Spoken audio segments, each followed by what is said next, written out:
اللہ رب العزت فرماتے ہیں کہ میں اللہ ہوں، میں راضی ہو جاؤں تو برکت دیتا ہوں اور میری برکت کی کوئی انتہا نہیں، اور جب میں خفا ہوتا ہوں تو لعنت بھیجتا ہوں اور میری لعنت اس کی 7ویں اولاد تک پہنچتی ہے۔ نحوست 7 پشتوں تک اس کی نحوست جاتی اگر میں خفا ہو جاؤں تو، اور اگر اللہ راضی ہو جائے سبحان اللہ پھر برکتیں ہوتی۔ حقیقت یہ ہے رزق و عمل کی وسعتیں اس کی کثرت اور فراوانی کی وجہ سے نہیں، عمر کی زیادتی مہینوں اور برسوں کی کثرت کی وجہ سے نہیں، بلکہ رزق و عمر کی کثرت اور وسعت یہ ہے کہ اس میں برکت پیدا ہو جائے۔ لمبی عمر ہے برکت نہیں تو کس کام کی، بہت دولت ہے برکت نہیں تو کس کام کی۔ یوں تو عمر میں مہینے سال بڑھتے چلے گئے، برکت کوئی نہیں۔ یوں تو آمدنی کی بظاہر سلسلے بڑھتے چلے گئے، برکت کوئی نہیں، کس کام کی۔ جس میں بندگی نہیں، اس زندگی سے چوپایوں کی زندگی اچھی ہے۔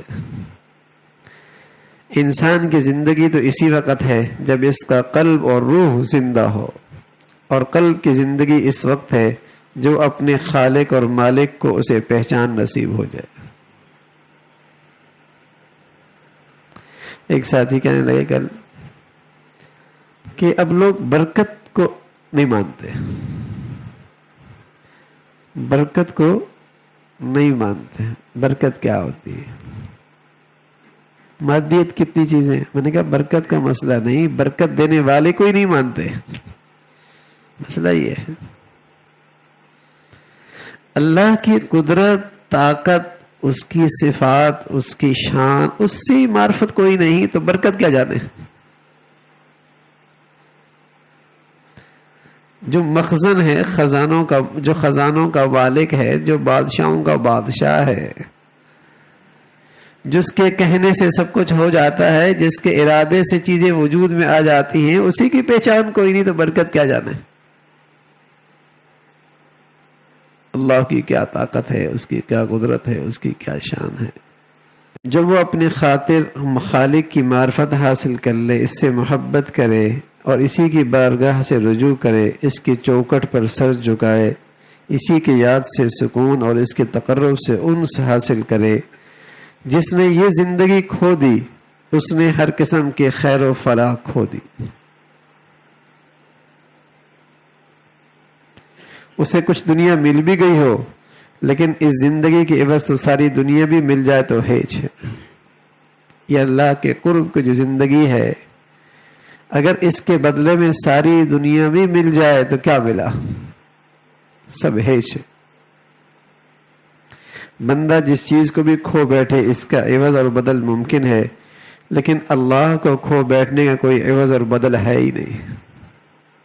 دنیا میں کوئی چیز بھی نہ ملے اس کا بدلہ ہے، لیکن کسی کو اس دنیا میں اللہ ہی کی معرفت نصیب نہ ہوئی تو اس کا کوئی بدل نہیں۔ یہ وہ گھاٹا ہے کہ کبھی پورا نہیں ہو سکتا۔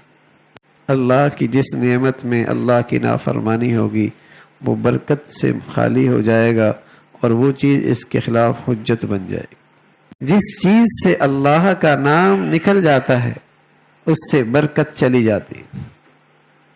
جس چیز سے اللہ کا نام نکل جاتا ہے اس سے برکت چلی جاتی ہے، اور جس چیز میں گناہ آ جاتا ہے اس میں گناہ کی نحوست آ جاتی،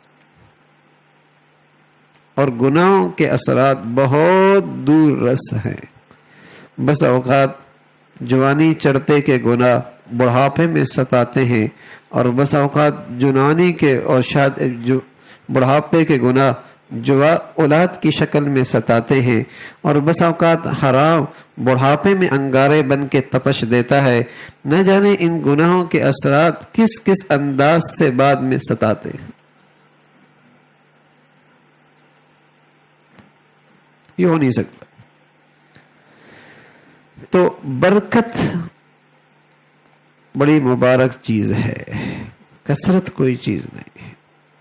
عمر میں برکت ہو، صحت میں برکت ہو، مال میں برکت ہو، زندگی میں برکت ہو، اولاد میں برکت ہو. اور یہ برکت آتی بھائی گناہوں سے پرہیز کرنے میں، گناہوں سے پرہیز کرنے. ورنہ سب چیزیں ہوتی ہیں، برکت نہیں ہے تو وہ نہ ہوتی تو اچھا تھا، اس لیے کہ وبال زیادہ ہوگا، وبال زیادہ ہوگا، اس میں مصیبتیں زیادہ ہوں گی. اس لیے فرمایا گناہ کی نحوست سے آدمی کی زندگی سے، صحت سے، عبادت سے، نیکی سے، اطاعت سے برکت چھن جاتی. کتنی مرتبہ ایسا ہوتا ہے آدمی نے فیصلہ کیا، نیکی کرنا شروع کر دی، کچھ اعمال شروع کر دیے، پھر کھڑا ہو گیا، پھر چلا، پھر کھڑا ہو گیا. معمولات شروع کیے پھر ہوتی نہیں ہیں، تہجد شروع کیے پھر چھوٹ جاتے ہیں، تلاوت شروع کیے پھر چھوٹ جاتے ہیں، تکبیر اولیٰ کا اہتمام کیا پھر چھوڑ دیا. کیوں ہوا یہ؟ گناہ کی نحوست سے وہ رکاوٹ بن گئی. اللہ رب العزت میں ہم سب کو نیکی والی، تقوی والی زندگی نصیب فرما دے. اپنی زندگی کو مبارک بنانا ہے، اپنے اعمال کو مبارک بنانا ہے، اپنی عمر کو مبارک بنانا ہے، اپنی اولاد کو مبارک بنانا ہے، تو اللہ نے اس کا ایک ہی نسخہ دیا ہے. لَفَتَحْنَا عَلَيْهِمْ بَرَكَاتٍ مِّنَ السَّمَاءِ وَالْأَرْضِ. زمین و آسمان کی برکتیں ملیں گی کب؟ جب تمہارے اندر تقوی اور پرہیزگاری ہوگی. لَفَتَحْنَا عَلَيْهِمْ بَرَكَاتٍ مِّنَ السَّمَاءِ وَالْأَرْضِ. زمین و آسمان کی برکتیں تمہیں ملیں گی جب تمہارے اندر تقوی اور پرہیزگاری ہو. تو زندگی مبارک ہو جائے، زندگی مبارک ہو جائے، اس کے لیے تقوی ہے. اللہ ہم سب کے لیے تقوی حاصل کرنا آسان فرما دے بھائی، آسان فرما